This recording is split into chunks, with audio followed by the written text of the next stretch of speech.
నమస్తే welcome to పురా local. ఆంధ్రప్రదేశ్లో ఏర్పాటైన ఎన్డీఏ కూటమి ప్రభుత్వం పాలనలో దూకుడు ప్రదర్శిస్తోంది.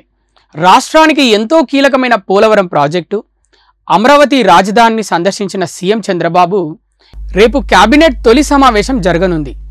ఉదయం 10 గంటలకు ఈ భేటీ జరగనుంది.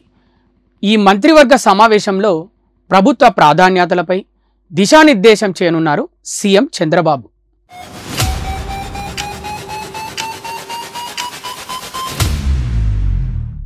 ఎన్నికల్లో ఇచ్చిన హామీల అమలు, రాజధాని పోలవరం నిర్మాణాలపై తొలి క్యాబినెట్లో కీలక చర్చ జరపనున్నారు.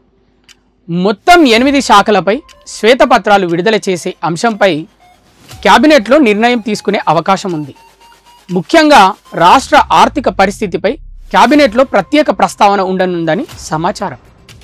ఇప్పటికే ఆంధ్రప్రదేశ్ అప్పులపై ప్రాథమిక సమాచారం తెప్పించుకుంది కొత్త ప్రభుత్వం.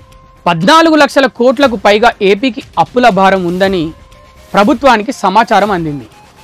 ఇదిలా ఉంటే గత ప్రభుత్వంలో జరిగిన అవినీతి వ్యవహారాలపై విచారణ చేపట్టే అంశంపైన కేబినెట్లో కీలక చర్చ చేసే అవకాశం ఉన్నట్లు తెలుస్తోంది.